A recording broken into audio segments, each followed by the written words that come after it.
in the YouTube chat. We are here. We are here right now, ready to talk about today's monster 11 NBA slate. I'm Chris Maggs, back again with my good pal, Fast Eddie Fair. How you doing, Eddie? I'm doing all right. How are you? I'm good. I'm ready to talk about this. We got a lot of games to talk about. Some late breaking news right before we came live. Jarrett Allen out.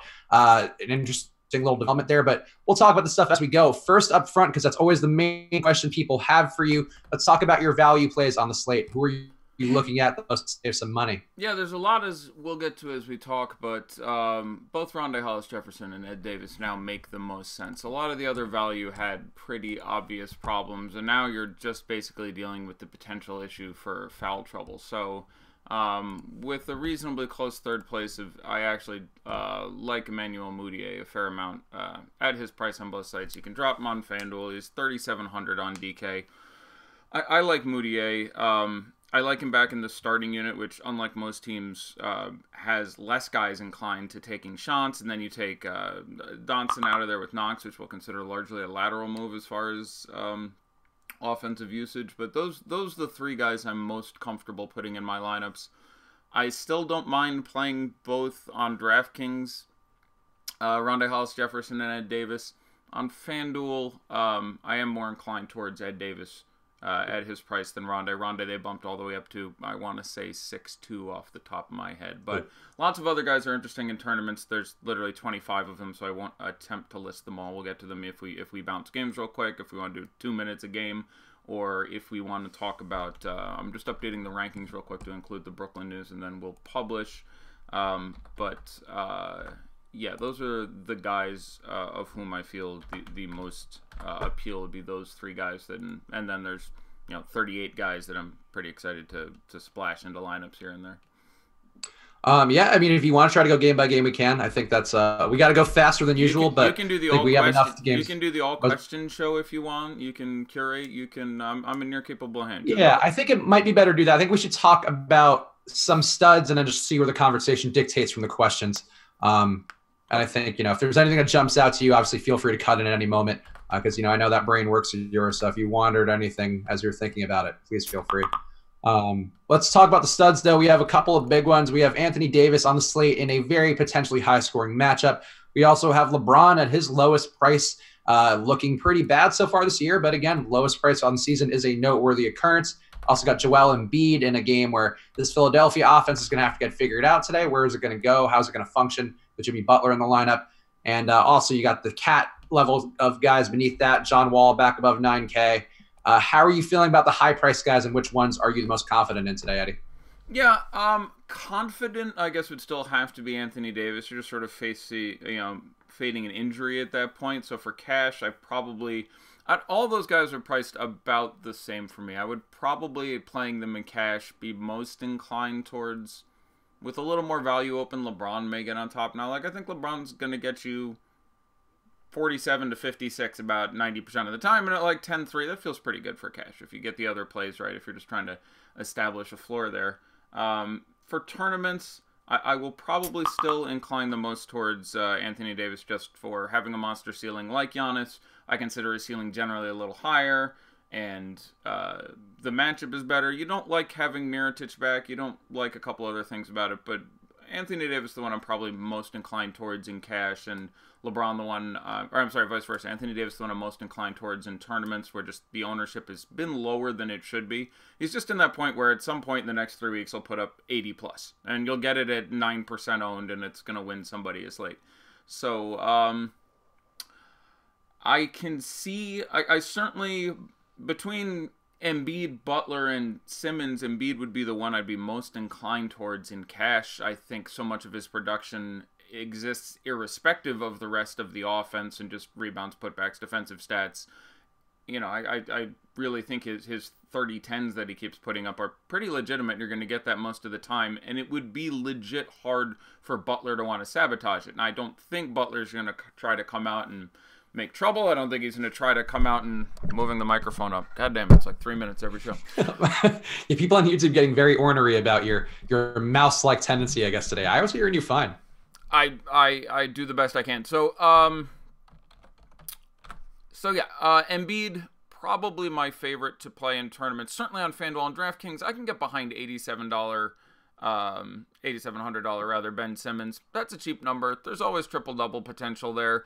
You're obviously investing a couple $1,000s less. That feels good. I generally don't like Butler. You can argue the ownership is low, but the matchup not the greatest you can have, and not the cheapest he's been, and lots of other guys who are priced a little more equitably. So, DraftKings, my level of interest is probably barely Simmons, Embiid, Butler. FanDuel, it's probably Embiid, Simmons, Butler, but really just Embiid at that point.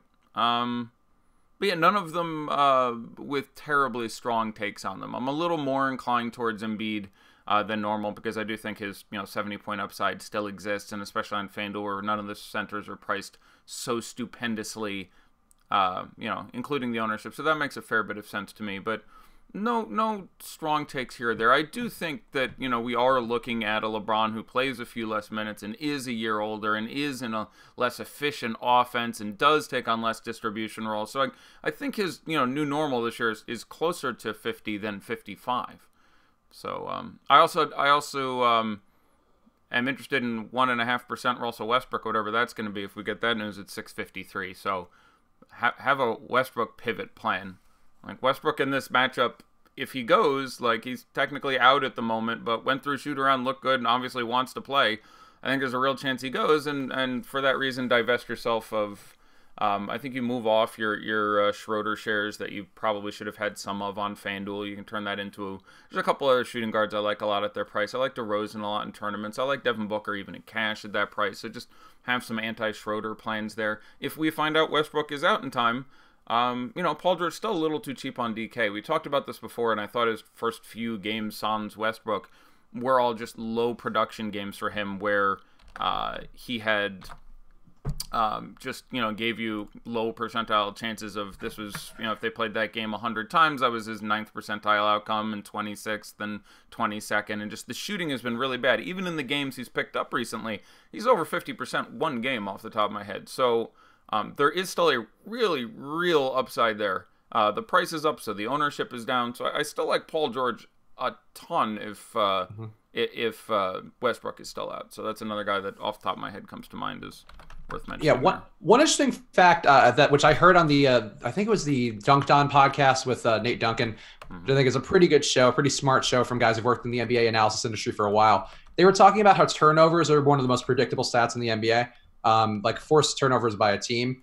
And the Thunder have actually been forcing turnovers at a pretty good rate, and the Knicks are also turning it over at a very good rate. So I think that does put me, and that had my lineups actually, I favored Paul George and Schroeder a little bit more because they're going to have Moutier in the lineup, who's a turnover machine. Knox is turning it over a bit as well. Yeah. Vonleh too. There's a lot of guys who can cough it up and give him some easy steals.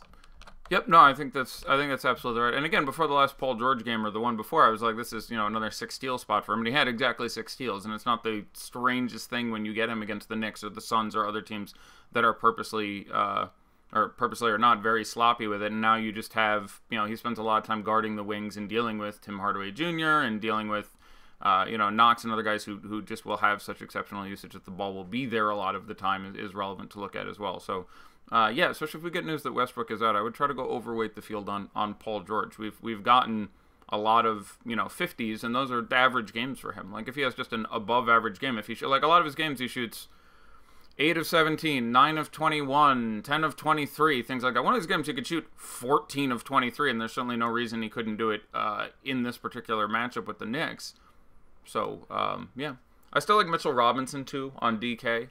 One of these times he'll get the 10 points and the 10 rebounds and the 9 blocks all concurrently. Like, the matchup obviously is not an ideal one, but just price and opportunity. I still at 4,100 like him in tournaments with the ownership you've been getting him at. He's somebody we talked about all the way through Summer League as just an athletic freak, and then we saw the 9-block, 2-point game or whatever it was. There is still just a huge upside there, and when you get him at 4%, that's pretty intriguing. Are you inclined to think that Westbrook stays out, or that he actually has a shot to play today? I think it's now more likely than not he plays. Upgrades, Really? I mean, I believe in trends, and he is trending up, and I do think that is, not apropos of nothing. So maybe they hold him out again, but going through shoot-around and being fine and talking about this all day, you have to think he at least talks them into I'm going to go out there and give it a shot, and we'll see how it goes, and that's, really all it takes to spoil that situation. So, unfortunate for that reason, because I do like the other plays on this team. if he stays out. I still like Schroeder and I still like George, who are actually in a stellar matchup and have underperformed these prices. These have been just low production outcomes. Just looking at the raw numbers, you would expect more fantasy points at this point. But yep, that's about where I come in there. A lot of questions so far about David Nwaba. A lot of people seeing his big game coming with, a little bit of a depleted squad on that side. No interest with Chetty now coming off the bench. None. Okay. I would almost remove him from the rankings. Like he's 3,200 on DK. Yes, that's very cheap. Don't hate the matchup. Like him, he's a very good rebounding side guy. But I'm in no way shocked if he plays 13 minutes now, and I just don't think you need to go there. Chetty's going to play off the bench. I think, Larry still starts at the 4. They start the 3 littles beside that. And Tristan at the 5. I just don't know where Nwaba's getting the minutes now. Maybe he's still... I mean, last game was really nice. They centered in on... They had 7-8 guys last night who played in the high 20s to low 30s in minutes. They really clustered the minutes there. You had single-digit minutes for Zizic and a couple other minutes around, and then you had a lot of guys like 27 to 36 minutes. That feels really good. But putting Chetty back there messes everything from the usage to the time to the popularity. As you mentioned, there's a lot of people asking about him in chat. And also David Nwaba, not really an offensive guy. So you're really hoping that all these peripherals come through again. And just, my standard thing about whenever I can see how a guy could be A, popular, and B, fail very easily, I'm inclined to look other places. And that's what this falls under for me. I'm not surprised if he plays minutes in the teens. I'm not surprised if he plays 24 minutes and has 13 fantasy points, because David Nwaba, despite coming off a big game, really needs peripherals to get there. Not an offensive guy, and now you put Chetty in there for me. I have literally no interest. I wouldn't play one in 1,000 lineups. Yeah, I think that makes sense. I would have liked Nwaba if Chetty were out. I think he earned minutes with how he played in that game versus Charlotte, but with him back there, I agree. It's just not enough of a margin there, where even if he got 15 to 20 minutes, I think you're pushing it. And he got over 20 minutes in that game, and that's just not going to happen with all those bodies there. Another popular question with Marcus Morris out, a lot of people wanting to know about Gordon Hayward. People talk about fading Gordon Hayward. People talk about playing him. Where do you stand?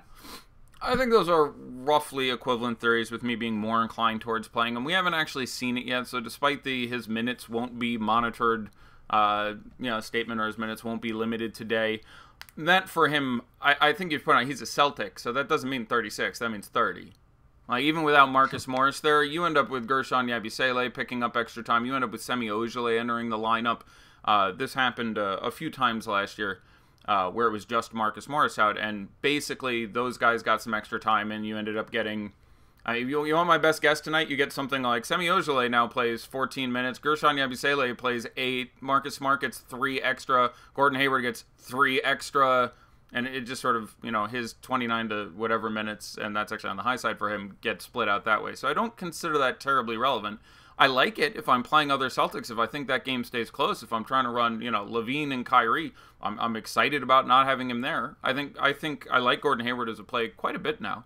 He's, he's just won't be owned as highly as he should be, given the fact that I think, like, I upgraded him to a B in cash and an A in tournaments from a C and a B 10 minutes ago for that reason. I think there's a few extra minutes. It's kind of hard to imagine he hurts you in a stellar matchup. It makes me like a couple other guys on this team I'd interest in, like $4,400 Jaylen Brown makes some sense to me. There's the whole shooting guards versus Chicago thing we could talk about for a while that has been fruitful in general. And the price is getting low enough. It's hard to imagine he hurts you. And certainly he's one of the guys who I would project to get an extra 90 seconds with Marcus Morris not there, but maybe he gets an extra 4 minutes. There's times he doesn't close. There's times he comes out a little earlier in the same shift that brings Marcus in that I could see. So, I'm thrilled with it, but I'm not like, ooh, he's out. Play Daniel Tice, who might get in there and might play 16 minutes, might play 8 minutes, might not play. There's a lot of different ways this can go. And then stacking on the fact that there's a reasonable blowout percentage, it doesn't make you immediately think like, wow, this guy is incredible. There's nothing quite like that. Oh, so some news coming through as you were talking. Russell Westbrook is out, and Serge Ibaka is out. So, whoa, Serge is out? Oh, yes. God. Okay. Now we have to give a long, hard look at Jonas Valanciunas. Having Serge out makes that very interesting. Like, Valanciunas, against Drummond has been fairly productive. I'll pull up. I know he's had a couple. Let me query. Only one Valanciunas in my notes. Several Andres, but only one Drummond. Okay. Games. Yeah, so went through 3 games last year against each other, playing reasonable bits of time. The first thing to notice is Valanciunas' minutes are up in this matchup. They played 3 times last year. He played 27.5, 31.5, and 22. 22, obviously not exciting for you. And that was the game he was bad. And in that game, he had 2 points, 5 rebounds, an assist, a steal, and a block. That's absolutely fucking dreadful. Shot 1 of 6 from the field. Blech. Like, that's a bad game. And that is a possibility.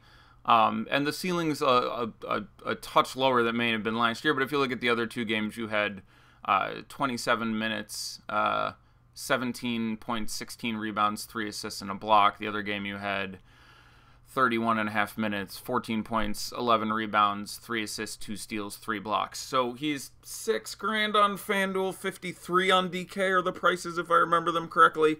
That's pretty appealing for me at this point. You know, I would project him now for about 32 minutes. He carries a huge upside. Those prices are cheap enough. It's hard to imagine he completely screws you.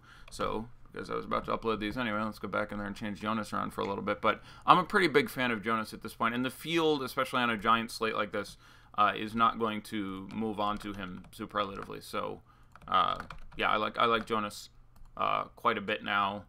I probably like Drummond a little bit less, believe it or not. Not a relevant amount. Drummond is still just an expensive guy, not a matchup you're thrilled with for anyone on that Detroit team. There's potential blowout. Like, all kinds of shit can go badly there. You know, it makes me like Pascal Siakam a little bit more. That's what I was thinking too. Yeah, it's normally not somewhere I'm necessarily looking to go, but this is a big Detroit team. And, you know, they can roll OG and Anunoby out there. I mean, this is a big, this is a very deep Toronto team that has a lot of great options off the bench defensively. But, yeah, I think they're going to have to give Siakam a little extra time now, certainly, where you're going to even get some of him running at the 5. You know, J-Val is not going to play 48 minutes.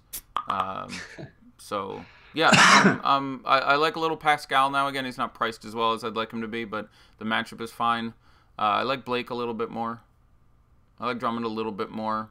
I like, you know, I like Detroit a little bit more. A little more likely they keep this game close. Blake's still too cheap on FanDuel, just for the upside he carries. He's in the same thing sort of as DeMar DeRozan. I'm not shocked to see either of those guys pull 60 out of this game. The ownership on neither will be especially gigantor. So, yeah, I can get behind that. The boss man in chat, Alex Baker, better known as Osmo, pulled down 100K yesterday in the DK Big Jam tournament. So congrats to the boss, and probably a good reason to pay attention to his rankings on Osmo.com. He wins 6 digits like once a week. It's not even exciting for anymore. Well, you know what, Eddie? It would be exciting if one of these people won that money using his rankings, which you can get for free for 1 week on Osmo.com with promo code LiveBeforeLock. So use that promo code LiveBeforeLock. Drop it in the link in the YouTube chat right now. But you get Osmo's rankings, his ownership projections, articles from him, including one today talking about how to play cash games a little more effectively and how it relates to poker. So go check that stuff out. There's a lot of value coming that way if you're a premium member. Promo code LiveBeforeLock. But he has a question. Is it a Greg Monroe revenge game? I'm sure firmly with tongue in cheek. Well, he is asking for the fact, do you think he picks up appreciable minutes? And I have to think that's a reasonable possibility. They don't have any real backup bigs there. Again, we're mentioning, you know, Moreland, I believe, is no longer with the team. Who was one of our summer league guys who made us a good bit of money one day. You know, Monroe, I think you now have to reasonably project for 17 to 23 minutes, and he's got to be pretty close to minimum price. So I have some degree of 17 is high for the minimum with him, because there's a chance that they just run Pascal out there.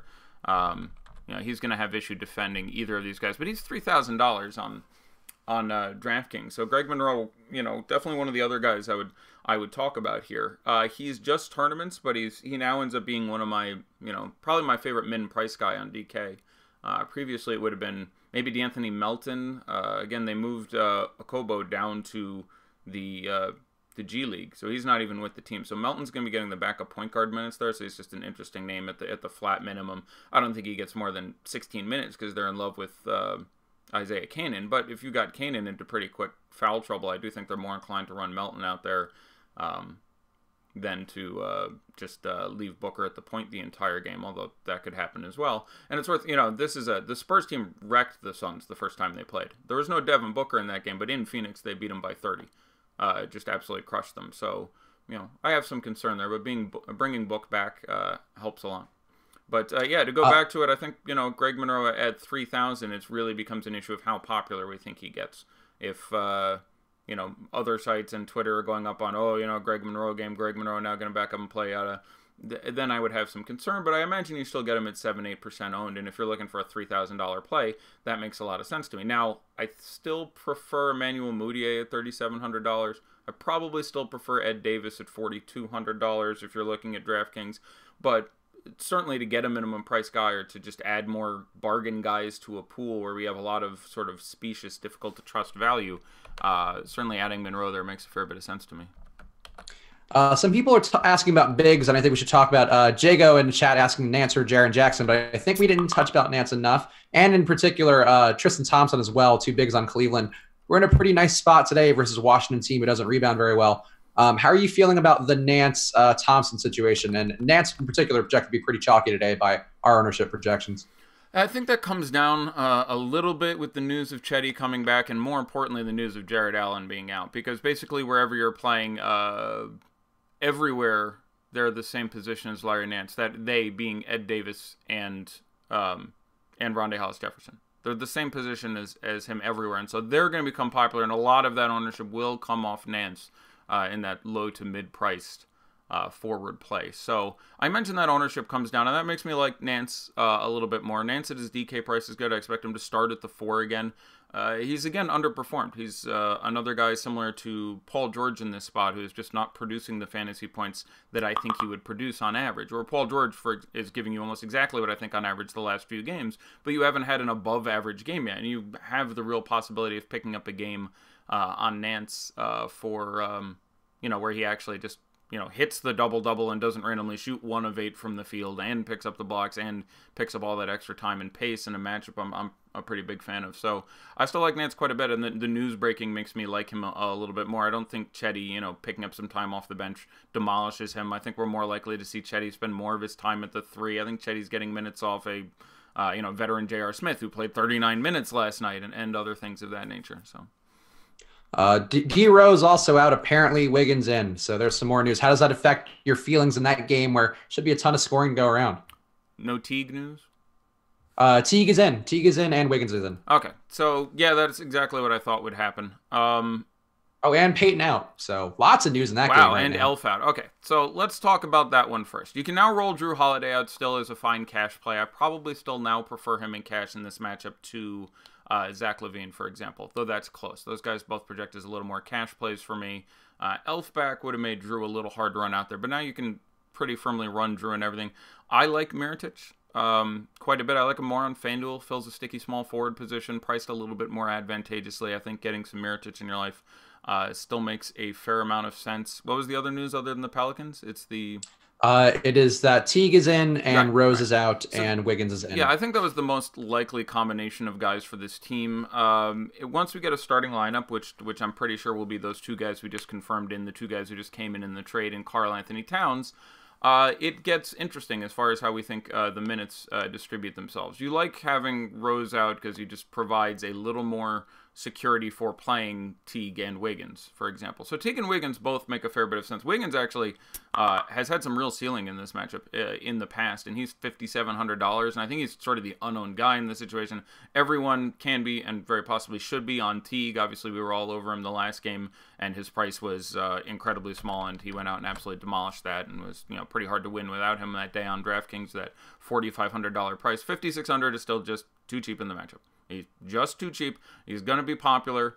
Feel free to have all you want. Feel free to look other places. He's not locked in. He is a guy who will deal with some fair amount of Drew Holiday defense, with this team as it's reconfigured more than he would have been if he had a more dominant 2 out there with Butler. So I'm more inclined to move towards Wiggins in tournaments, I guess was sort of the moral there. Most nervous about Saric in tournaments is 4,500 or whatever on DK. You can try that. A little more comfortable with Covington, although again, Covington always a tournament quantity, and you have to wonder how synced up this team will be with everyone. 3-and-D guy, learning to pass and hit guys in the pocket and actually set up your 3-point guys with whether or not they take a hop step before a 3 or a double step. And it sounds silly, but just point guard to 3-point shooter play is a more involved dance than most people make it out to be. Like, you really need to like spend that time and figure out how to time that interaction. And so I think I'm a little less high on Covington than other people, although the matchup is, you know, lovely. So I certainly don't have an issue with that. Yeah, and people in the YouTube chat are saying right now, throw us a like. We appreciate you guys soliciting for us, and whoever the person is from the Osmo handle who did that as well. But the likes keep us alive. Likes also make this show better, make our reactions to news even more prompt and more factual. So go throw a like button, click it now. It's a good way to support the show without spending any money at all. So support us, help us. We need love. Let's see. Wait, who is? Okay, there's so much news coming in now. So Westbrook is out. Fake news. Russell, what? Westbrook's out. Oh, Russell Westbrook. Okay, not D'Angelo Russell. I was like, I don't think D'Angelo Russell is out. I like D'Angelo Russell a lot. D'Angelo Russell is one of my favorite plays of the day. D'Angelo Russell projects to have just an enormous upside here. I actually like the matchup pretty significantly for him, and I just think his minutes are now much more secure, and his usage should go up significantly to the order of about 5 points with the way this team has contributed. I like him quite a bit. His price has come up too, so I don't think he's that popular. He's like 67 on DK, 7 and change on FanDuel, whatever that number is.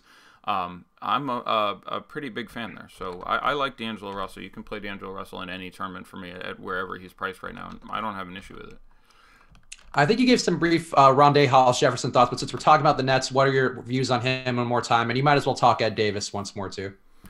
Yeah, I like Ed Davis more pretty easily on FanDuel, where it's you know, they're going to have to do... I love Whiteside, by the way. I haven't said that enough. Whiteside's 8,400 on DK. I think that's a very strong play. He was particularly good in this matchup, even dealing with Jared Allen. You know, last year there was one game where he only played some 20 minutes due to injury. But even when he was in the doghouse last year, you were repeatedly getting 20 and 10 and 20 and 15 and 25 and 16. And he's clearly rolling right now. It's again, it's an island game. We only have two teams out of all 22 who are on a back-to-back, one on the front, one on the back end. Miami being neither of those. So I like Rondé Hollis Jefferson. He's still just too cheap for someone we can now expect to see significant minutes. The price on DK is just very, very good. You can play any amount you want. You can play him. You can play Ed Davis. You can play both of them. On FanDuel, I significantly prefer Ed Davis at $3,900 to him at $52. He gets you know, fewer minutes. He now plays more minutes, gets fewer against Whiteside, so that's better for his rebounding upside. And on FanDuel, he's $2,300 cheaper or whatever it is. That's not terribly close for me.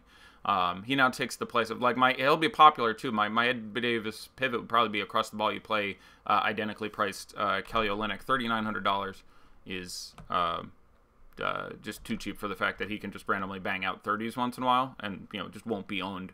So yeah, if you're playing Rondé, I don't mind your other power forward being him. Power forward's a perfectly fine place to double punt here with a couple 4K and under guys on FanDuel. We're getting a couple questions about Kawhi's prospects today. How do you feel about him? And I guess your Raptors thoughts one more time with Ibaka out and J-Val expected to start. Yeah, I like everybody a little bit more. I like J-Val a lot. I think you should try to overexpose yourself to the field there. I don't think enough people will move there, especially with all the late news involving so many other bigs. People are like, oh, I got to get this guy in and this guy in and this guy in, and those are freeing up money. And a lot of people were paying more than J-Val already at center, so... You know, a lot of people aren't making changes, and those making changes are pulling out guys for cheaper bigs to spend up other places a lot, also making the J-Val changes a little less inclined for people. So I don't think as many people will pivot that way as they should. So I like getting the Valanciunas exposure quite a bit.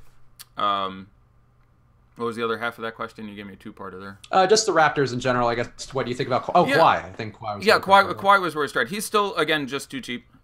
He's been remarkably efficient with the ball. Taking Ibaka out actually helps. Ibaka had been taking, you know, 15, 18 shots in games now. Those shots do get redistributed. So to everyone on the starting gets a little bit of a boon. Probably the least to Lowry and the most to Valanciunas. But after that, Siakam picks up a couple minutes and some usage, in my opinion. Danny Green is just tournaments, obviously, but he's 4K flat on DK, I want to say. That's just fine for me to run out there in a tournament as a value play. It's like 5 on FanDuel. Like, I really can't do that, but 4 on DK bears some sense. And Kawhi just has, you know, greater chance of being a big game, being more involved with on-the-ball defense. So, yeah, pretty big fan there for me of a lot of the Raptors at this point. Apparently your rankings aren't updated, by the way. People in the premium Slack are saying. So if you wanted to, all right, go ahead and talk for a minute, and I will resend these. Let's see. We're working through the questions. And again, the premium Slack gets first priority. So use that promo code live before lock on awesemo.com. Get on Slack. A lot of smart people exchanging ideas there all day, debating various points and all that. So I don't mind Wilson Chandler as value, as I'm seeing what the error was, and it took me to Philadelphia where something didn't load right. But I don't mind Wilson Chandler as value. More on FanDuel than DraftKings. Min price on FanDuel, 600 over the floor on DraftKings, even though dollar for dollar center. Same, but I do think he's up to playing 24, 25 minutes. FanDuel scoring is a little bit. I think they said 20 still was his cap. I thought I heard higher. I saw it early in the morning, so that could have changed. But I think when I woke up, I saw like a DK alert saying it was capped at 20. Interesting. I'll double check that in a second. But that's interesting. The that would make me a little more disinclined. He played, I want to say, 23 minutes last game on his 20 minutes cap. So that's a little strange. That might be just wrong then. Or maybe it was from last game. I'm trying to remember here. Any Ben Simmons versus Kawhi thoughts, and I guess any Ben Simmons thoughts in general. I'm a little concerned about Ben Simmons just because I want to see how, like, not that he's going to lose his role, but just more time with Butler having the ball in his hands seems not great. I'm a little less worried about the Embiid part of that equation. But how do you feel about Ben Simmons versus Kawhi? Yeah, I think Kawhi is a much safer cash game play. I think Ben Simmons will be lower owned. They'll both be fairly low owned. But Ben Simmons in tournaments makes some sense to me. I can certainly envision a way he can smash 8,700, so can you. Like, he obviously can get 53 fantasy points with a triple-double on DK. FanDuel, not really interested in that price. But for me, basically, certainly Kawhi and cash. Either one, I think, is a strong tournament play, especially with Ibaka out. But, I like Kawhi a little bit more, but he will be more owned than Simmons, so it's as you like it after that. People are asking about Lillard with a questionable tag.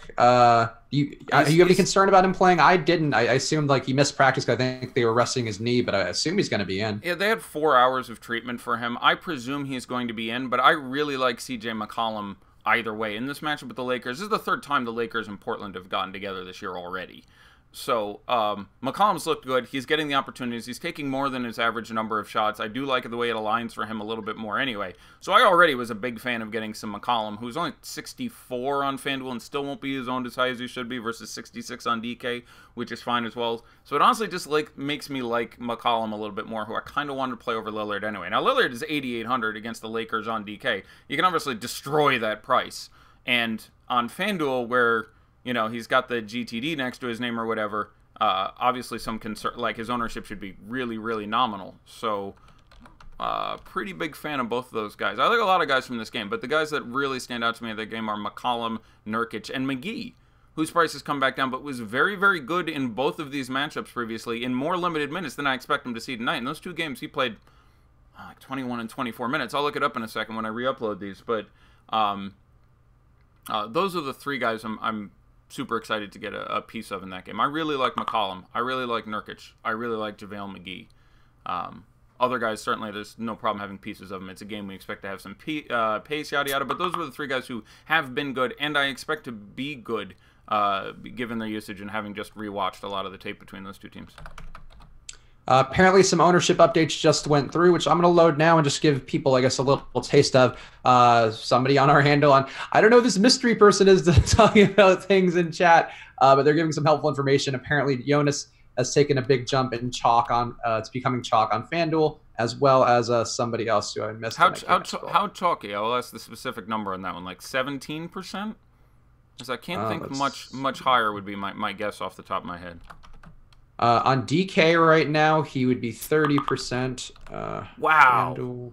11 games, like 30% Jonas. I will take the under on that. Is that a 7 or an 8 o'clock game? I don't have that info in front of me right now. And on FanDuel, 26%. Wow. Okay. The latter, that's interesting. Yeah. It's interesting because FanDuel obviously maxing yourself at one center, but on the same time pricing a little advantageous. DK, there's so many well-priced centers. I'd be surprised if he got up to 30%, but I certainly understand the theory. Maybe I'm underestimating how many people. It is a 7:30 game, by the way. Okay, 7:30. So yeah, won't have daddy-like information, unfortunately. Dagnabbit. Uncle Chris liked it. Was a great hit for everybody. Or Uncle Spags, I think was what they said it should be, but we went Uncle Chris. Yeah, that's what I sent you yesterday was Uncle Chris. Yeah, I don't know. I had the same joie de vivre that you have with it, but I tried. Would you want a higher ownership percentage on RHJ or Ed Davis? would I want to own more of Ed Davis? For me, I'd want more on both sites, I think. He's just safer in there. That you still have a reasonable chance to pull out a 35, and he's cheaper. So Ed D for me is I would definitely want a little bit more. Who would you think is your favorite center in terms of raw points? Need a site. Nixon, drop a site. I'll look at. I like JaVale McGee a lot. I like Yusuf Nurkic. Who I think he is worth it, Yusuf Nurkic, in this specific case. I don't mind DeAndre Ayton. I really like Towns in this spot. I mean, just the spot versus the Pelicans versus Anthony Davis. He's actually been just fine. He's been really good. They played several times last year, Cousins in, Cousins out, and it was just a fine spot for him. Price has obviously come up a little bit, but I'm not going to complain about you playing him in absolutely any spot. Again, I like Whiteside, FanDuel or DraftKings, more just tournaments for me because he's a little more expensive, and it's Hassan Whiteside who's always sort of a fractious quantity.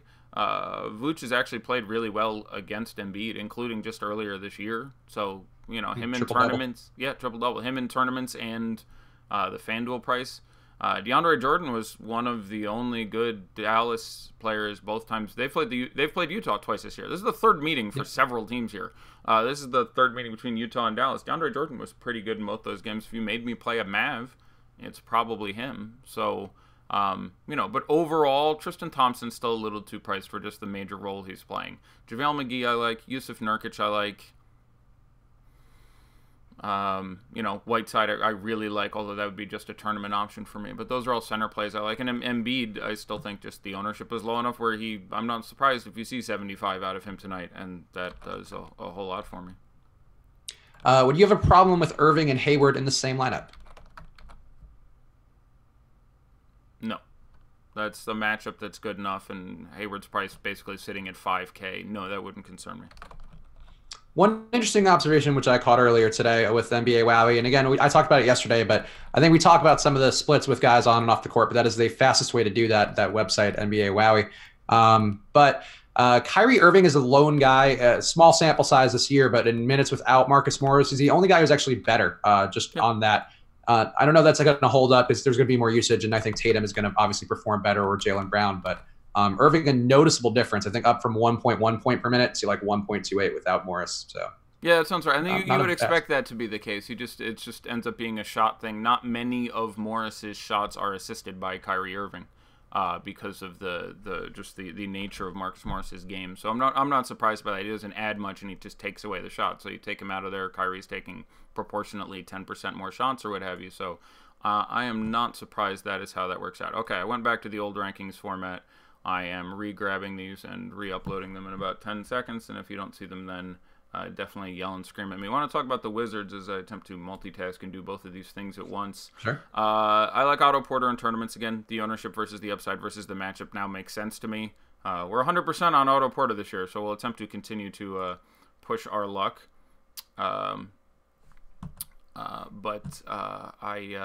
So Otto Porter makes a good bit of sense for me. Obviously, you can play Markieff in tournaments. I'd probably play Oubre over Jeff Green. People asked me about the bench guys before, and at their prices, obviously DK more advantageous. I like Beal more than Wall by a little bit in this particular matchup. Still, obviously, a big ceiling for Wall, and 9,100 on DK is still just too cheap. He's a guy who's averaging about 50. 9,100 is still just too cheap for him, but I like Beal a little bit more. I think it's more likely Beal gets you 50 in this matchup than Wall gets you 70, which is kind of when you're taking him for tournaments, what you are hoping to see happen. Antoine asking if you would rank these four guys for shooting guards in the 6K range. Got Malcolm Brogdon, Jordan Clarkson, Evan Fournier, and Andrew Wiggins. For cash, I'm playing Fournier. For tournaments, I'm playing probably Wiggins, then Clarkson, then oh, okay, that's what it is, the remote desktop. Someone booted me off of that while they were uploading. Okay, here we go. This should do it. Yeah, what we said. Fournier is the cash guy there. For tournaments, it's probably Wiggins for me, who does have a real upside here. Yeah, is just naming my first of them there. Okay. Would you go Whiteside or Kawhi for a GPP? Depends who I'm running it back with, so it really depends how many guys of the opposing team I have. I would have them very close ceiling floor ownership. I'm a little more inclined to play Whiteside, but again, there's a lot of brilliant centers I could see playing instead, so it's going to depend on the other guys in your team. I like them both quite a bit in tournaments. I won't specifically choose because it's close enough that it would really depend on the other pieces on your team. So, the more guys on Brooklyn you're running back with, if you have D'Angelo Russell, I like Whiteside more, for example. Kenneth51 asking in the premium Slack, would you talk about DK guards in the 7 to 8K range? He's particularly asking about Kyrie, Zach LaVine, Bradley Beal, you just talked about a little bit, Schroeder, and Donovan Mitchell. Yeah, Donovan Mitchell's last on that list for me. I don't know what the specific issue is this year, but everything is just a hair off, and it isn't the best matchup. And they actually have a couple competent wing defenders, and Wes is back out there who's done an above-average job against him thus far in their careers. So, I will end up I'll end up going that way. But so he'd end up being last for me. Beal I feel is the safest and I like the most. I do think they're gonna siphon back their minutes a little bit, and there's been some commentary to that end. Again, for me, I think McCollum is the guy in that range and at that position I'm looking for who's even saving you $1,000 off Beal. So in tournaments, I'm trying to run CJ McCollum instead of Brad Beal in that spot. FanDuel especially, where you're literally looking at $1,800 and I have them projected. I have McCollum 3.5 points less than Beal. So. Doolin is asking if you were going really star scrubs on DK GPPs, would you be down to play Mikal Bridges at 3,700? Yes, I think that's fine. Yeah, he's sort of ends up being an odd Moutier pivot at that point, but there's a very real chance in what's really not a bad matchup against the Spurs. They're at home again. You want them to get blown out again. You have negative correlation with DeRozan and Aldridge and Booker and Ayton. So I would try not to play him alongside those guys. But if I have none of those four players, then yeah, I'm absolutely fine with Mikal Bridges or even DeAnthony Melton at the minimum, who I mentioned. I'm still getting a lot of people saying they think I underranked Greg Monroe in my commentary there. It is not the best matchup spot for Greg Monroe. It is. I think what I like most about it is I do think he would end up getting a dumb amount of run in a blowout. So if I undersold him, it is for that reason. I can see Toronto winning this game reasonably easily. This is a Detroit team that I think we can safely say is at least inconsistent, and a Toronto team that's really been pretty brilliant thus far. So I think if there is a way in which I didn't give Monroe his propers, it is based on that. I just got another tweet, someone saying they can't see the rankings. I've uploaded them 3 times and gotten success, so if someone can't see the rankings, there's nothing else I can do, but at least several people have indicated they can see them, so I'm guessing it's your system, clear a cache, reboot something. That's what I got for you. If you took Whiteside on FanDuel, would you take Olynyk or Ed Davis for the power forward spot? They're the same price, and Butters was thinking about Olynyk for foul trouble, so I guess he thinks Whiteside's going to do well, then pick up fouls and then be out. Yeah, I would. It is pretty unlikely. We have seen some next to each other. Last game they actually played next to each other a little bit, but that's pretty rare. There's pretty negative correlation there. And Ed Davis is just a really strong play. So if I'm playing Whiteside, yeah, just play Ed D. Let's see. Who would be your favorite Sperry, we need a site for that. If you're going to ask for a GPP guard under a price, that would probably be helpful. Well, if it's guard, it's got to be DK probably. If it says point guard, then but guard. Oh, okay, you're right. Then favorite GPP guard under 5K for Sperry, who did not name a site. Off the top of my head, no one comes to mind, so I will specifically look. Sexton is at 5K on DK. I would go. Yeah, I have, again, that's for me the popular. I can see a real downside. I mean, like, he's really less. I mean, his usage is going up. No, I know, and his minutes are holding, but he's not good at basketball. And he has 2 games of 30 this year, and his best is like 32. And none of those make my socks roll. Like, he just hasn't done it yet, had a game yet where he's like, wow, I want that guy's return. So I've talked him down every day, and I've been either completely right or it really didn't matter. He's not good. I can see foul trouble against John Wall. I can see a blowout, which, Vegas thinks is a likelihood here. I can see any number of things going wrong. And, at 5K, I want him to give me 40 so I can win a tournament. He's never done it. I don't think this is a spot he does it. I do think he's pretty well owned. I'm disinclined towards playing Colin Sexton in tournaments. I'd rather play him in cash. Or just, I think he plays 36 minutes and he's probably going to give me 25 fantasy points. Hopefully he gets me 30. But, last game made me a little more hesitant with that argument. He took like 18 shots and made 7 of them. So there was like a real offensive role there for the first time. But, yeah, I certainly wouldn't object to someone playing Colin Sexton. It's just, again, I do think that his lack of talent is a real thing. The answer to your question, by the way, would be Dinwiddie for me. Would certainly be the guy I would run out there. With no Karis LeVert, somebody else we didn't discuss. Dinwiddie is going to spend a lot of extra time on the court. So I like Russell more. If you don't have Russell, I like Dinwiddie.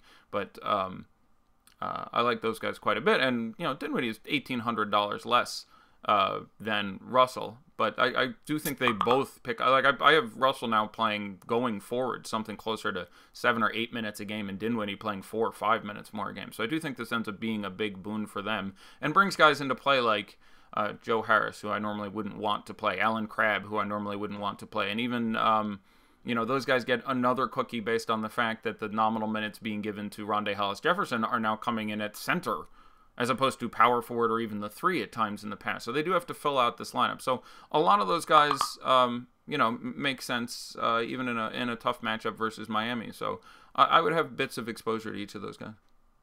All right, so let's speed round some questions. We're getting a lot of either-or type ones, and those aren't worth elaborating too much on. Would you go Drummond, Blake, or DeRozan for a DK GPP? Those are all close enough. It depends on who else I have. Generally, I want to keep my center spot. So it would be Blake or DeRozan most times for me. If I had anybody on Phoenix who was starting, it would be DeRozan. Otherwise, I think it's still DeRozan. It's just going to be DeRozan for me. I would actually just take DeRozan there. But I can see having Blake if you had, other guys in the Detroit game. Yeah, I think it would be Blake for me, but I think that's a close and good call or good question. Nance Jr. or RHJ for FanDuel GPP if you have Ed Davis? Yeah, that's close enough for me than Nance Jr. for me. If you have the $300 and that's not doing anything for you, which I think is the differential there, I would go with Larry Nance Jr. there. Jason Haskell, paying attention to your picks, do you like McCollum over D'Angelo? Yes. You are saving, on FanDuel, you're saving like $1,400. They're obviously different positions, and that's not where you're asking for, but it's just pointing out, again, he's an exceptional play on FanDuel. On DK, it's a $100 difference if I'm getting that right off the top of my head. I would still slightly rather play McCollum, though I do think Russell probably has the bigger upside. I think it's more likely McCollum gets 30 and more likely Russell gets 50. Okay, that's fair. Where'd the Slack go? Come back, Slack. Would you go with Cat or Paul George for a single entry DK GPP? With Westbrook out again, give me Paul George. Cat's going to be more popular, and that team could very possibly just have some growing pains. It doesn't need to be full dysfunctional. Dario Saric gets run over by someone, and there's any number of ways it can just be a little twisted, and there's a lot of guys who can do some stuff there now. So there's a lot of figuring out how the hell this is going to work, and it's safe to expect it to be a little less efficient. So I like Towns, but he's also at the point where he wasn't $8,600 and $8,900 Towns we were out. He's now $9,500 or FanDuel $10,500. I'm a bigger fan of playing Whiteside rather than Towns tonight between those guys. Who would you go with for 5,300 or below for a shooting guard, small forward, and a high dollar DK GPP? He currently has Redick. I believe Rondae he's just power forward center. He used to be small forward, power forward. They changed it this year. Rondae doesn't. At small forward / shooting guard around that price. Nothing wrong with Hayward. I will say, again, at $5,100, that can certainly work for you. I like Redick. I think Redick is just fine. I think your argument for Redick is that while he's going to experience lesser shot volume bringing Jimmy Butler to town there, I do think he's going to be open a lot more, and he's a guy who can make him some open shots. So I'm fine with you leaving Redick in there. I have no issue with Redick in tournaments. But I like Gordon Hayward probably as the next guy I'm looking to there at the 2-3. Redick also been feisty versus Orlando in the past for whatever reason. So I think they traded him at some point. Maybe he's got a long-term revenge narrative for old JJ. Yeah. A dish best served cold. Yeah, very cold when you hold on to it for many years. Would you go Ingles or Warren for a FanDuel unknown? Yeah, it's we did Ingles twice. I think everyone else, sort of caught up, but we won some GPPs on 4% owned Ingles, who is an incredible shooter and had shot badly 4 or 5 games in a row, and that was just not going to continue. So yeah, at this point I will go the other way, but they're both strong tournament plays. That's again, correlation matters a little bit more in this situation. Like, I don't super worry about game stacking. Game stacking is a much less fractious strategy with 11 games than it is with 5. But, correlation matters enough, and those guys are close enough. But who would you want at a forward for 4,500 or less on DK in a GPP? Nothing wrong with Ed Davis. Nothing. That's the chalk guy who comes to mind. If you got news Saric was starting, which I do think is the most likely thing, but I haven't seen specifically yet. I don't mind Evan Turner. Evan Turner still at $4,400 has been more consistent than he's given credit for this year and has shown some real upside. Had 40 just a couple games ago where he picked up some extra minutes. So Evan Turner in tournaments makes sense. But Rondé probably first choice. After that, Jaylen Brown, 4,400 is forward eligible. He's a 2-3. So probably as of this moment, Rondé, Jaylen, Evan, Dario in that order be the 4 guys. Maybe Oubre 5th. Who do you go, Tristan, Jaren Jackson, or Teague for a DK GPP? I'd probably go Jaren Jackson. I think with all the other news and literally all the other value and guys opening up at mid-price power forward / center, he's going to be behind Davis and Rondé and Nance, and so I just don't know how big the ownership can be, and the upside is massive. So, of those guys, based on what I perceive the ownership to be at this point, yeah, I think I probably play Jaren Jackson Jr. Now, it's worth pointing out, he has apparently completely, again, figured out in the recent past that you can't smack people or they don't let you play the game anymore. But, I hear Giannis is a tough load to handle, so I'm not shocked if he fouls out of this evening's contest, but I would play Jaren Jackson at this point amongst those guys in a tournament. I'm team Tristan and Teague. I'm heavy on Tristan today, especially because we don't have him being highly owned, which I find baffling. People are very Tristan biased.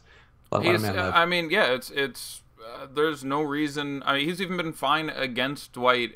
He's been inconsistent against Dwight in the past. I do think the rebounding woes of the Wizards will get a lot better with Dwight Howard out there. Like, they are still ranked as the 29th or 30th best rebounding team in the league. Mm-hmm. I think they are the 20th best rebounding team in the league at this point, putting Dwight Howard in there. I do expect Dwight Howard to average 13 rebounds per 36 minutes for the rest of the year, and that is a lot more than the guys he is preceding, who are Markieff and Mahinmi, etc. So I do think that number gets better. So it's still certainly a matchup to target, but it's not as much of a, wow, they're playing Washington, everyone's going to get rebounds, because they just had no one who could rebound for a while. Dwight being there and playing 30 minutes is going to make that less of an obvious, cherry spot that you have to destroy. Would you go Tyus and D'Angelo or Reggie Jackson and McCollum for a FanDuel GPP? I do Reggie Jackson and McCollum if those are my choices. Cat and Nance or Embiid and Aminu for a DK GPP? Cat and Nance, I think. I don't hate Aminu, but I'll go Cat and Nance in that spot. Wiggins and Porter or Clarkson and Ingles for a FanDuel GPP? Wiggins and Porter. I like them both in tournaments, even though their FanDuel prices aren't that bad, respectively. But Porter is just, again, Porter I love to take on days where he has the spot where I know he has the ceiling and the ownership has fallen back to like 5%. So he has a big game, I get it or I don't get it. You wait 5 days and then you wait 10 days and you hit the spot again, and he's reasonably predictable. So I'll go with Wiggins, Porter in that spot. Simmons or Lillard? No site given. Yeah, it's DK. They're 100 different there. There you go. Well, FanDuel, they're pretty close. Lillard for me. Yeah, I think Lillard is the better call. Simmons, you need a lot of things to go your way. I don't hate him at 8,700, but I will go with Lillard. Covington or Hayward for a single entry on DK? I think I'd stick with Hayward. Any Taj thoughts? Is he going to get any more than 24 minutes with Saric there? I doubt it. More than 24 is a lot to ask. I think it's a real chance that they both get within a minute or two of 24, and that, there's still certainly a nice matchup. One of them could produce at that point, but yeah, that's certainly what I worry about there. I do think you're getting 30 plus of Covington, but Yeah, apparently Sarge is coming off the bench, is what people in the Slack are saying. Yeah, that's what I thought would be the case. But again, they like bringing Taj down to 25, 26 anyway. So I imagine I'll put it at 25 Taj, 23 Sarge. I'm pretty sure it'll be that, give or take a minute, unless somebody gets in foul trouble. I just think you can do better. I would rather play Derek Favors than either of them. I'll go that way. At 46, if I was going to go in that range at that position and just lower ownership than people trying to figure out what's going on there.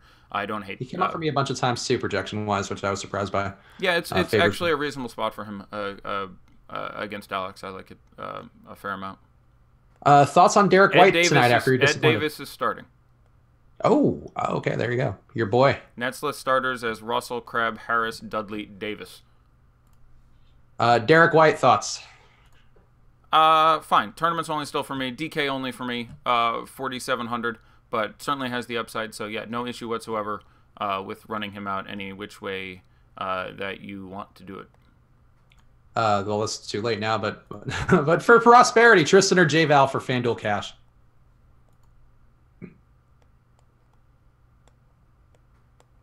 J-Val.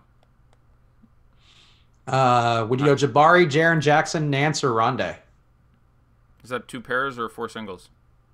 4 singles. Jabari, Jaren Jackson, Nance, or Rondé. Yep. Yeah, those guys are all fine. I don't have a problem with any of them in tournaments. I probably stick with Nance among that crew, but Nance or Jaren in tournaments I'd be slightly more inclined towards over the other ones. But they all have a a ceiling and ownership that works well proportionally. So like I don't hate Jabari in that spot. But Parker's interesting to me tonight. I think he could get the Ingles benefit where people assume that, oh, Mitchell's the high usage scorer here versus the Celtics. That's been a spot that works with Murray and whatever. And ended up being Ingles just getting the benefit of that. I think it could be a spot for Jabari where there's a little more attention paid to Levine and Jabari can kind of do his thing with some more room. I don't know. Is Wiggins fine as the last plug-in at small forward? Yeah, he's fine. He's absolutely fine in tournaments. Slightly less ideal for me in cash contests. But, yeah, absolutely fine in tournaments. Somebody asking about Hayward or slow-mo for a single entry on DK. Love slow-mo tonight. A lot of Kyle Anderson. Interesting. Talk to me about slow-mo then. I'll defer to you for a second. We're past lock and we're just dealing with late swaps and we can calm down a little bit. Talk to me about Giannis slow-mo. turning the ball over a lot, as you might expect with the guy getting the usage rates he has and just holding the ball in his hands. The Bucks overall, actually, it's one of their deficiencies is that they're turning the ball over. And again, I think with the total being down, it being a down-paced game in Memphis, both Gasol and Anderson are pretty proficient in forcing turnovers. So that is an interesting spot to me. I don't love that Anderson's price is up a little bit, but I think he's going to be in duty a lot defending Giannis. So that made me put Kyle Anderson pretty high up there tonight. Yeah, I think that's reasonable. He's still just the difference between 4K and now he's up to 4,800 on DK. Mm-hmm. It's a jump. It's just you're starting to price out some of the ceiling. Like it's at the point where like if he gives me 30, I'm not even really thrilled anymore. Like it's the same thing sort of as Colin Sexton for me. Like I really want to see 35 or 40. I like him more than Colin Sexton just because I think the ownership is lower. But some quick daddy like if you want to look, if we want to talk about this. Let me just make sure there isn't any good. Well, here's one. Let's do a couple quick either words and then get to that. No, I wasn't saying we had to end the show. I just figured I'd do this and then we'd go back to it because questions. Okay, yeah, you know what? Fine. Let's see what Daddy likes and we'll finish out the questions on Premium Slack and whatever else. Questions are just a little more valuable the later they get, and so. True, fair enough. And let's okay. So 14% Brad Beal, the highest owned of the early there. So that's pretty nice. Although at that point at these ownerships, I do prefer 7.5% John Wall. Look, John Wall. Scott Brooks came out and said that he realized the minutes had been a little bit crazy, and you can't constantly run guys with him and Beal who had. He got healthy, but people forget looking back between. Trevor Ariza ruled out. Sorry, not to interrupt you. But. No, that's a good interruption. You like that if you're into T.J. Warren. It's whoever asked about McCall Bridges before, you should be feeling a little better about Josh Jackson. I'm sure is sitting at the minimum. Now enters play as a tournament guy. You're going to get him at 0.5% owned, and setting aside the fact he disappointed the universe 5 games in a row a couple weeks ago at minimum price on FanDuel, a power forward. That still makes some sense for Josh Jackson now. Wall still at $9,100 in this matchup is way too cheap. But to be able to get John Wall at 7.5% is pretty gorgeous there. Nance still held on to 13%.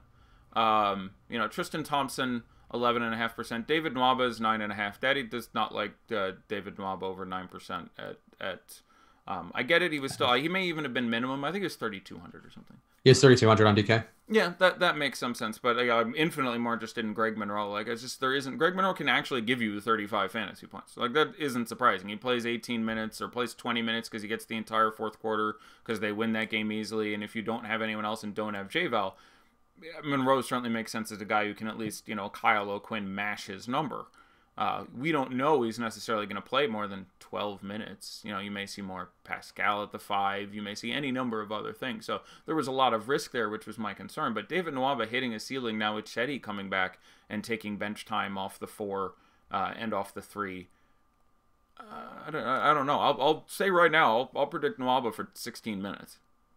We'll see how that goes. Yeah, I mean, the thing, too, is he put up points last game. He didn't even get there the way you'd expect Nwaba to do it with rebounds, a couple assists, maybe a steal or two. He just put up like 18 points. That's not going to happen again. Right, and also he's coming off the bench at best next to Chetty.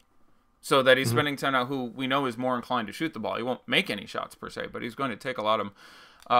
Ben Simmons, 7.7%. You know, Daddy likes, obviously. There's an upside there. That's fine. Slightly more than Embiid at 7.3, by the way. Daddy likes that at that number. That's the reason you had interest in really any of these guys. Is just that they have real ceilings and the ownership is good. Dwight Howard, 7.3%.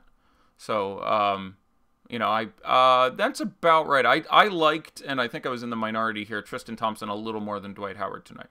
It was close. They were both $5,800 center only on DK. So there was a very obvious which of these guys do you like more. And I'm a little more interested in Tristan with current role and minutes, you know, and security and less inclination for the team to go away from him. But it was very, very close for me. I had him projected almost identically. But yeah, at 11.5% for Tristan and 7.3% for Dwight Howard. And again, I want to use this time to bring up what I think is another important example. Frequently when talking about those guys, people would say, I would much rather have Dwight because Tristan is 50% more owned.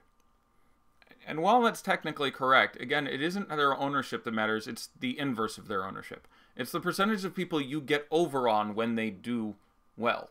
So if Dwight goes out and puts up 60, you are getting advantaged against 92.69% of the field. And if Tristan goes out and gives you 60, you are getting advantaged against 88.48% of the field, which is 95% as good. Like there's you know, that 4% differential of, okay, I didn't get over on that guy, but that is one of the, it's sort of like when you watch Jeopardy and people can't bid for double and final Jeopardy. And you're just like, that's the smartest guy I've ever seen, and he can't do the basic math / basic game / decision theory to correctly bid in this situation. It just blows your mind when you see it. And it's sort of the same thing for me where people are like, oh, this guy's 20% owned, this guy's 30% owned. You know, that guy's full 50% more owned. I'm much less interested. I'm like, well, that's not really how ownership works. You're playing against the people who don't own him, not sort of the people who do. It's not quite that simple. It's not... you know, the truth would lie somewhere in between those two reference points. It's not the pure inverse, but it's closer to the inverse than the direct analysis of those numbers. So, just wanted to bring that up as an example again, because we were talking about which those guys to like more. Colin Sexton, 7%. All right, that's fine for me. I thought he would be in the low double digits. At that point, I was more disinclined to leave. No respect for the Cavs. I'm disappointed about it. I'm excited after Tristan Thompson. I'm at like 25%, and I'm good with that. No, I would feel great if I had him at that percent. Now, the existence of JVal would concern me if I was you. Because, you know, JVal is not that much more, and actually might on DK was actually 200 less. I think it's 200 less on DK. Yeah. And I do like him now. So, and I imagine that did peel some ownership. I mean, that's a pretty straight pivot. You'd save $200. So I imagine that some number of people made that move. J.R. Smith, 5%, that he hates. Now Chetty's coming back. He played 39 minutes last night. Wasn't particularly good in his 39 minutes. And how many do you think he plays tonight? And he was like, it's fine. It's J.R. Smith. He does carry an upside. He can make a giant pile of threes, but not liking that. I'm much more like Jordan Clarkson at the exact same ownership, basically. Aaron Gordon, 7.2%. That's certainly fine. Jeff Green, 3.7%. Sure. Muscala, 3.1%. Okay. Evan Fournier, 3%. Daddy like. Terrence Ross, 3%. Daddy like. Vooch, 2.8%. Daddy likes a lot. Markeith 2.5, Otto Porter 2.4. I'm shocked by that Vooch number. I'm surprised people aren't point chasing the 70-point game. I don't think they remember. It's been long enough, and it's game log. There's so many good centers, but it is this year. Usually people miss, you know, against this center over the previous 5 years, but not this year. This guy has never gotten less than 50 and averages 60 fantasy points. The regularity with that gets missed never surprises me. But I'll agree with you. Usually people would be like, oh, hey, he just 70 pointed here a little while ago. A couple of weeks ago. What are we playing? This Goldfish is playing DFS is what it is. It's crazy. So Porter 2.4, Wilson Chandler 1.6 is fine, Hood 1.45, Kelly Oubre 0.86, DJ Augustine 0.7, Austin Rivers 0.5, Jonathan Simmons 0.4, Markel Fultz 0.3. I guess at 0.3. I mean, hard to argue any of these guys with those numbers. Mo Bamba 0.3, Jerry Grant 0.2, Jonathan Isaac 0.2, TJ McConnell 0.08, Wes Iwundu 0.07, Chetty Osman 0.07. Okay, I think you got to like one out of every 1,400 lineups. I guess I can get behind that. Furkan Korkmaz at 0.06. No. Amir Johnson. It's not technically a you played yourself, but I doubt he'll play, so that's probably bad for his fantasy outlook when he doesn't touch the court. Emil Johnson 0.4, Channing Frye 0.04, Landry Shamet 0.04. He'll at least play. Jonah Bolden 0.03. He won't play. Ante Zizic 0.03. Kind of like that. Like, you are a couple fouls away from, like, there's very rarely 0.03 guys I look at and go, like, okay. Andrew Harrison, 0.02. Sadaransky, 0.02. Mahinmi, 0.02. Is there any you played yourself? Yes, there's a share of Kevin Love, 0.01. Congratulations. You played yourself. Seriously played yourself. Where is that person? Like, what? I don't know. There's a George Hill in here, too. There's a Sam Decker in here, too. I kind of get those, but the Kevin Love share, that's peculiar. I mean, that guy is, and this has happened to me once, if not twice, in my DFS career back in the day, where I built a dummy lineup where I literally went click, click, click, click, click, click, click, enter, enter, enter, enter, enter, and I'd occasionally get an injured guy, and it would get stuck in. So that's probably what that is. I mean, it's clearly marked out. I seriously doubt that's a guy who went, Kevin Love's good in this matchup. Wait, he's out? I doubt it's that guy, but it could be that guy. Clicking through some quick ownerships on FanDuel just because I have it open. Okay, John Walton. Yeah, go. There's some for the 7:30 game, so let's burn through these and then we can do FanDuel. Do it. LeBron and Ed Davis or Drummond and RHJ for DK cash. LeBron and Ed Davis for cash. McCall Bridges is starting, by the way. Oh, that's interesting. So he's going to be a much better Bridges than Miles was yesterday. I was very anti-Miles, and that worked out, thankfully. I think McHale's a perfectly fine play relative to that, but still not a crazy high ceiling. Yeah, I agree. I mean, his best game this year, I want to say, is 28-ish. I'm looking it up now, but that's, I think, about the. Let me take a look.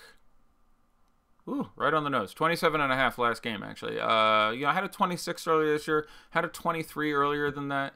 I think he starts and plays in a blowout, so you're kind of excited about that. Like, that is where you're like, okay, I'm pretty sure he does get his 25 minutes now, and he's 3,700. I still feel like, Moutier is a better, just outright play at the exact same price. Bridges is small forward only, so he's a little tougher to fit in. But so either way, there's gonna be a lot of watching another guy shoot for both Moutier and for Bridges. I think. Yeah. I mean, it's bad for the team in general because once you take Ariza off this court, this team is now getting really, really bad defensively. So, if they can keep it close, good for them. But you worry a little more about a blowout now. Taking Ariza off your team. You can ask the Rockets is surprisingly meaningful. Like, he does his job very, very. It's the same thing with the Covington thing. Like, people talk about, now the difference is he is at least replaced with an elite wing defender, but people talked about the Boston changes, last year making the moves they did and sending Jay Crowder away and Avery Bradley away. And I've always been more dubious of other teams when you trade away strong to excellent wing defenders and don't acquire any. In the age of the Golden State Warriors, I want as many good wing defenders as I can. I want as many Robert Covingtons as I can get. Especially the smart ones who don't cost me any games and just stop the other team from destroying me. So, Trevor is not a fantasy asset we're jumping up and down over. But, taking him off your team makes it a lot harder to win games, and certainly games in the age of these Golden State Warriors. So, one of a number of times that, I was surprised Houston got cheap there and didn't. Like, their window is not that big. And Chris Paul is getting older. They want to do it this year, next year. That's it. So they can't do what a lot of these other teams do, where they can do what the 76ers can do, where they're like, that's fine, we're all 23, we'll wait. It's just like, you're all 30, Warriors are going to start down the hill soon, it'll be our time. That makes sense. Houston can't do that. As long as James Ennis playing like he did yesterday, they at least have a shot. It had to happen eventually. I still liked his role on this team. And again, he's the poor man's Trevor Ariza in this, position with this team. And getting Melo, Melo, he had to get gone. Like, I appreciate D'Antoni for not coming out and saying it, but he's so bad. The net rating with the guy on the floor is supposed to not on the floor. He doesn't do anything. He's a strictly worse PJ Tucker at this point. Like, he has a better retinue of offensive moves and does some things better in the but on this team where you have Harden drawing, PJ Tucker is just about as good as shooting corner threes at this point, which is the most meaningful offensive statistic, and is a great defender and picks up steals and does other things. And Melo is, Melo's going to give you 16 and 7 and nothing else and be bad defensively and stop the ball. And he had to get. It is a frightening fall from grace, but he's going to get signed again too. It's going to be ugly. Would you go Russell and Knox or Bledsoe and Ed Davis for DK? I'd say Bledsoe and Ed Davis obviously between those guys. If I have to pick a buck who's not Giannis, Bledsoe is the one who in this spot has actually, hit a reasonable upside in the past playing against Conley. It hasn't been that bad of a spot for him. So, I would go that way. Would you go Nurkic and McCollum or Booker and Ayton? It would depend on my Laker exposure. If I had any significant Laker exposure, I would go Nurkic and McCollum. If I had none, I would go the other way. Bridges and LeBron or Lillard and Hayward for DK cash? Lillard and Hayward. I like Bridges just fine, but there's a real chance he plays 28 minutes and has 14 fantasy points.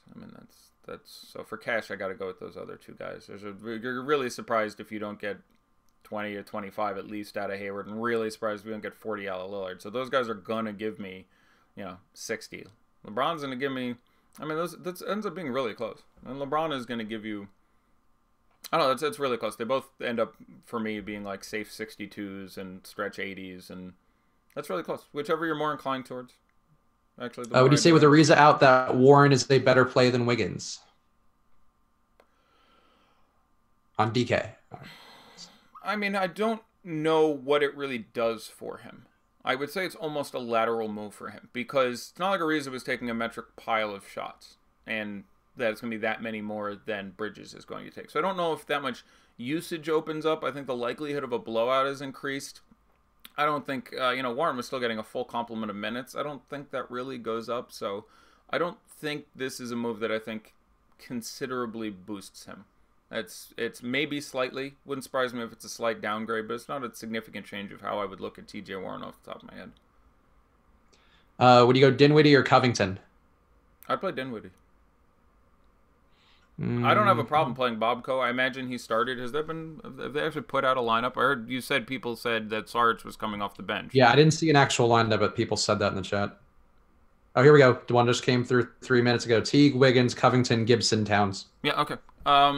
So that's really close for me. I will go with a less popular and similarly upsided Dinwiddie, but I like them both. But it's an ownership play for me, and I think Dinwiddie will go under-owned, especially if you don't have D'Angelo. I like having one of those guys. Some usage has to be picked up for these starters, and it's not like, with Ed Davis starting, he's going to be taking any shots. It's not like, so, he'll take shots, but I'm saying they're not going to run plays for him. Teague and Bridges or Dinwiddie and RHJ for DK cash?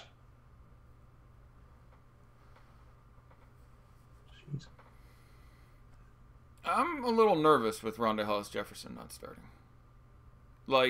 I think it's probably... Well, there is a very real does he get as many minutes, and I think the answer is no. He may get close. He's certainly not going to get, a greater share of minutes than we saw last time. He could still get there where you get Ed Davis in foul trouble against Hassan Whiteside. That's perfectly possible.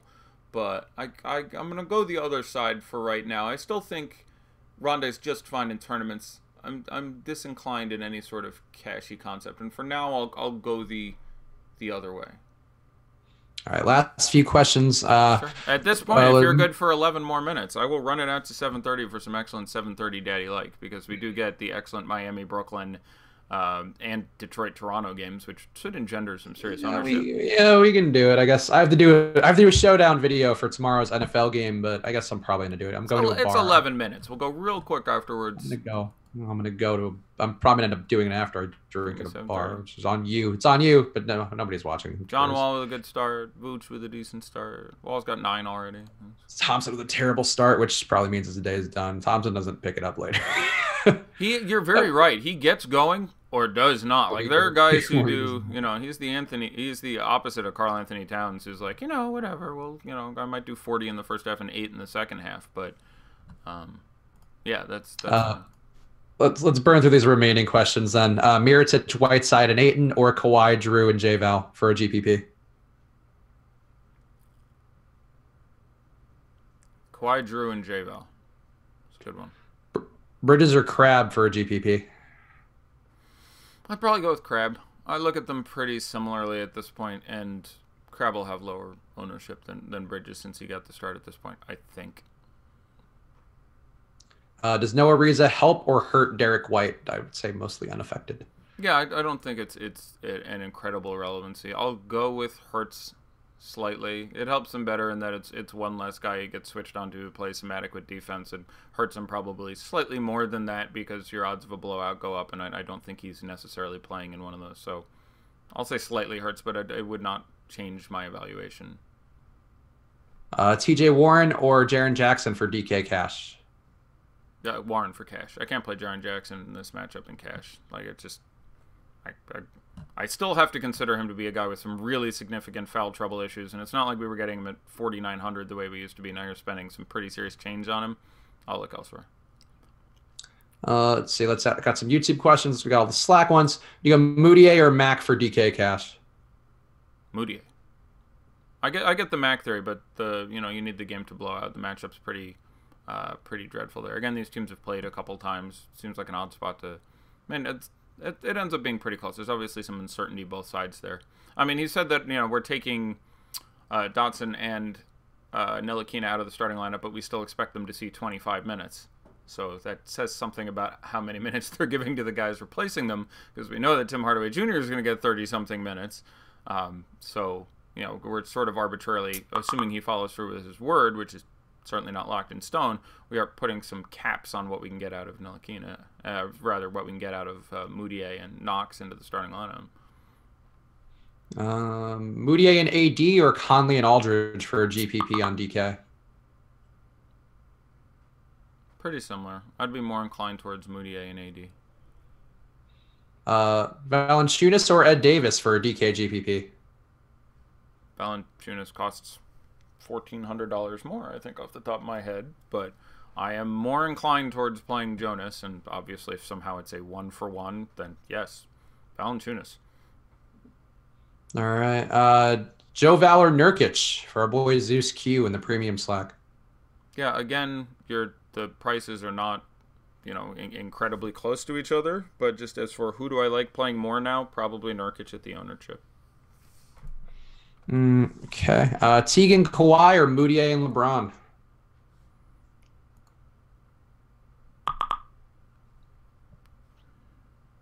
It's really close again. Teague and Kawhi, but very close. I agree with Teague and Kawhi. Ingram or Ball or Kuzma? Which would you go with for the night slate? And he already has Braun, McGee, McCollum, and Nurk.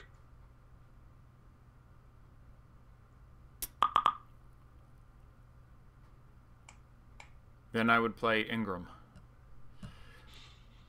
Interesting. I hate all those guys. Yeah, none of them are like, oh yeah, I can't wait to play that guy. But I. Yeah, the Lakers currently look even more like the backups to LeBron and the Pips. Yep.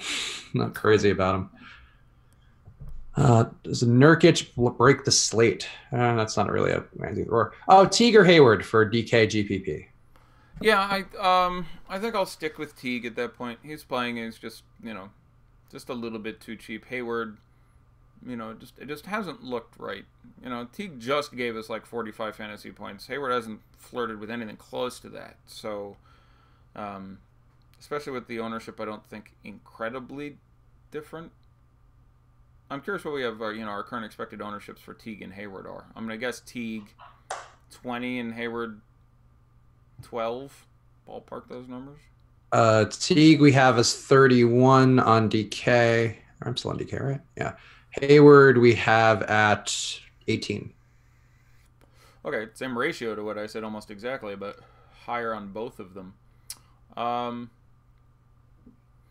Yeah, it's close enough for me that, again, I just end up looking at correlation. I don't mean to duck questions specifically, but A, it's a practice you should really get into, and B, they really are very close to that point. I'm more inclined towards Teague.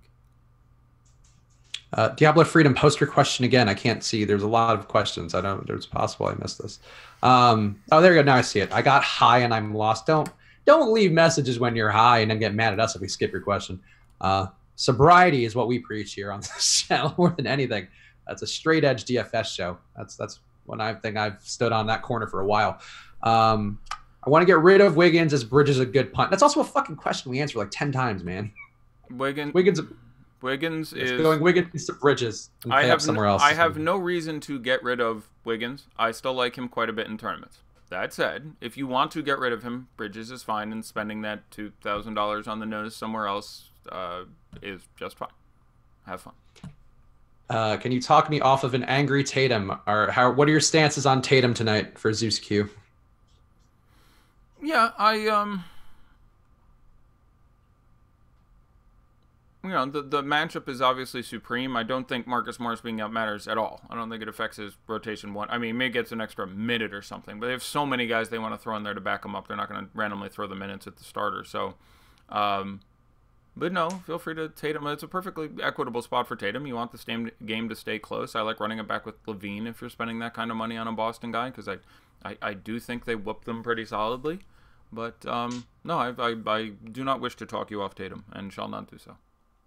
Russell or Bledsoe? Russell.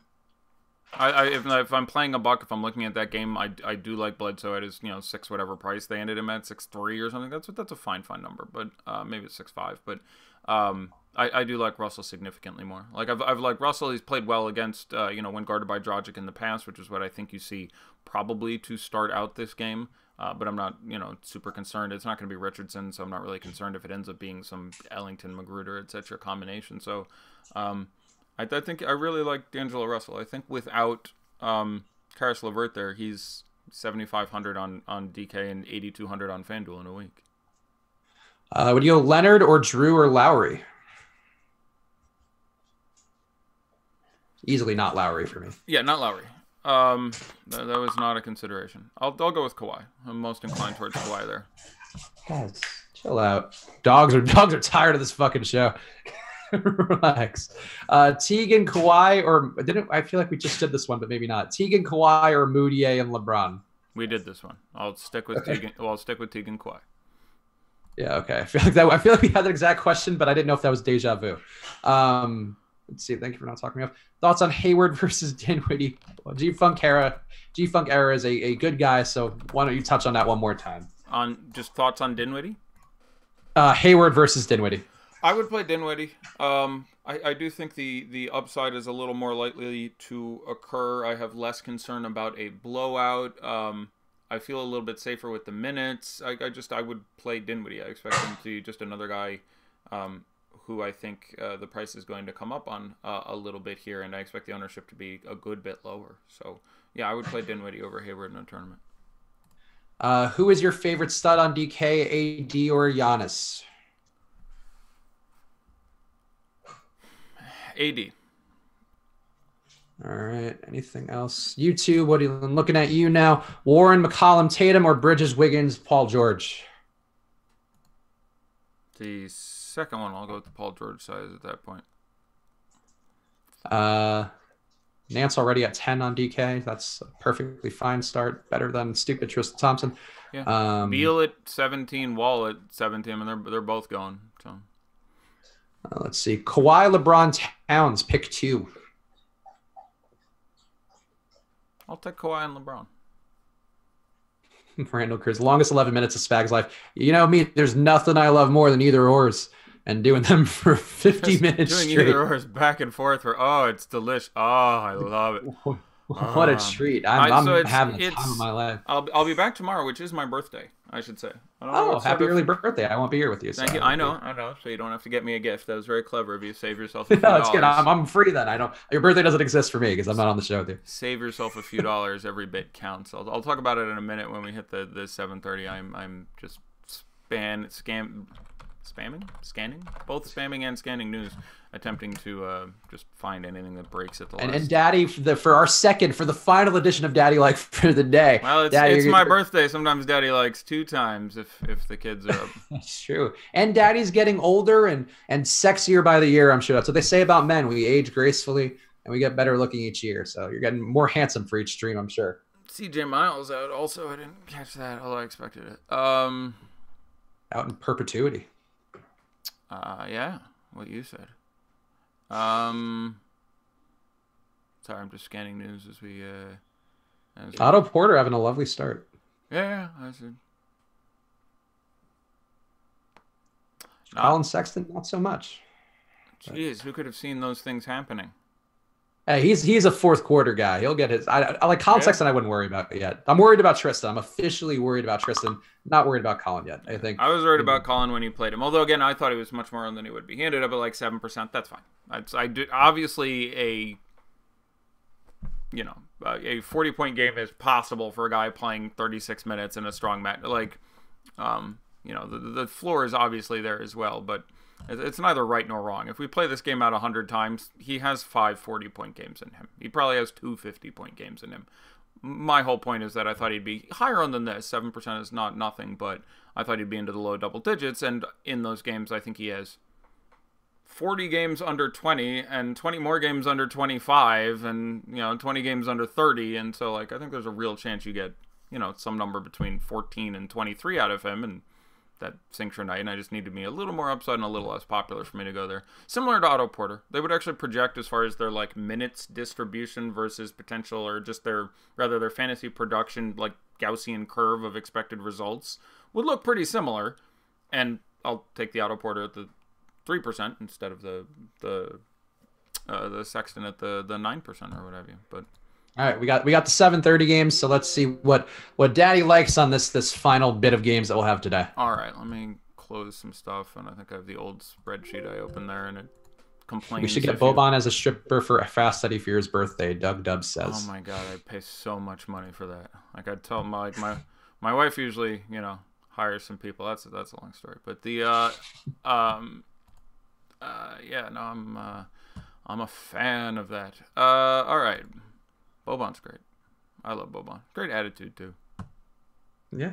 I was saying, I forget who I was talking to, but Shaq was so mean to Boban the other day where he kept saying the you rang lurched over and over again, kept laughing hysterically. He legit did it for 2 straight minutes. Just going, you rang, Ernie, you get it, you rang, and he over and over. And I was like, that's mean, man. We can't make fun of people, but you can just rag on poor Boban. Yeah, I hope that. Boy, our ownership projections are amazing sometimes. Jonas Valanciunas, 28%. Tagged it right on the nose there. Dinwiddie, 24, which I didn't see happening. I thought you'd have D'Angelo around 20 and him less, and Dinwiddie at 14 or 15. So me being wrong, I don't know what our ownership projections had. Hassan Whiteside, 22. Okay. D'Angelo Russell. We had Dinwiddie at 31% on DK. Wow. Okay, so he came in. I thought he was going to be in the mid-teens, and the truth ended up being between the two. Whiteside like to save their monies. Yeah. Whiteside 22, D'Angelo 19. I like that a lot. Gordon Hayward 17. Meh. Guys we've previously talked about. Pascal at 11. I like that. Rondé at 11. Levine at 10. Ed Davis at 10. That's weird. I would have thought Ed Davis would have picked up better ownership than that. He's just a good fantasy point per minute guy. I bet FanDuel is 20%, but. Ed Davis on DK only 9.75%. That feels pretty good. Kyrie 7.5. Sexton 6 points. Oh, he was already sorry. See, I was looking at all the guys with no points, and he has a couple points, but we already did Sexton. Kawhi 7%. That's brilliant. I love it. Tatum 6%. That's brilliant. I love it. Drummond 5.5%. That's brilliant. I love it. Jaylen Brown 5.3%. That's brilliant. I love it. Goran Dragic 5.2, love that. Clarkson 5, that's fine. J.R. Smith, oh wait, he was already going and he was 5%, and those people were wrong and realizing why. DeMarre Carroll 5%, sure. Lowry 4%. If I want to play Lowry, that's a good number for it.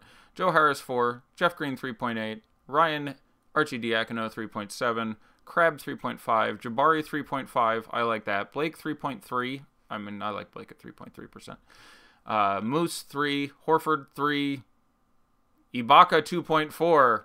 Congratulations. Ooh. You played yourself. Look at that, knocking the rake down. You're a good guy knocking the rake down like that. Thank you. See, those people tried to go and enjoy their evenings. Spend time with, they tried How to, dare they? They tried to spend time with their families. Suckers. Bunch of bitches. Oh, man. All right. There it is. Anything else? So, yeah, no, I'm going to have my birthday tomorrow. Maybe we'll make a promo code or something. Maybe I'll sing. Yeah. Maybe I'll wear a feather boa. I don't know. Yes, that is. I can't imagine Josh is going to bring the heat for you. He's probably not going to give you a sexy Marilyn Monroe dance, but maybe. Knock on wood. That's a shame. Maybe you can do the husky voice. Just a thing. Yeah. He can be very seductive when it comes to the right time. He can. When he turns the back around, it's like a switch. This goes around. And his wife is out of town, so yeah, now's the time. I'm just saying, if you guys want to go to the NBA strategy video tomorrow morning and make sure they know it's Eddie's birthday, and make sure we want to see Josh wear something slinky on the show. I'm in for that. Or just even like a pointy hat with a like one of those. Oh, that'd be cute. Yeah. I would support that. Yeah, go bother Josh in the NBA strategy show in the morning. Make sure he does something nice. Make sure he's nice to Eddie. You don't want his bully treatment. He better do all a fucking daddy likes tomorrow. Yeah. It's a birthday boy. Some confetti maybe would be cool. I thought it was funny. I'm not actually bashing Josh. I love Josh. Josh is my favorite dude in the world. But I thought it was funny on Monday. He was like, Eddie, if you want to do daddy likes, we can. It was just so like, it was like he knew like, oh, I was a little harsh that one time. Now I'll let him do it. Yeah. And I appreciated it. I'm the daddy likes guy. I support daddy likes entirely. It's again, shout out to Kawhisenberg who eponymously named it. Just one time we were going. What? Wait, J-Val's 54% at DKGPP? 54. Did I not have him on my? Hold on. I mean, it's 28 in the largest. So maybe there's a late turbo. You know what I'm saying? Maybe there was a 730 slate. Maybe it's something of that nature. But, you know, that's. I wouldn't be surprised for like 730 games. He's projects very, very nicely at this point. So. Huh. All right. Well, I don't have him on my lineup so that I can fire it away. So interesting. There you go. All right. Well, that's enough for today. Make sure you use that promo code live before lock. You know what it is. Awesemo.com. Go now. Ownership projections, rankings, including from Eddie, but also from Awesemo, who keeps winning $100,000 every single night. So it probably would help you out to go use those. Just a guess. You want lineups from a guy or rankings from a guy who wins $100,000 like you and I brush my teeth. So go sign up with promo code live before lock. I never brush your teeth. You don't. We don't do a Bert and Ernie thing yet, but there's time. The season is young. I've got the eyebrows. Shotgun Bert. Fair enough. Ernie's kind of the bottom there. I don't know that I love that. But hey, whatever. That's fine. Thank you guys for watching. We appreciate you. And any parting words before it's your birthday, Eddie? Let your hair down. Get busy. That seems appropriate to me. Thank you guys for watching. Tune in tomorrow. It'll be Eddie and Josh for a very special birthday extravaganza. Go troll Josh until he does something fun and whimsical for Eddie's birthday. And I'll see you guys on Friday. But go tune in tomorrow and good luck. Stopping the stream.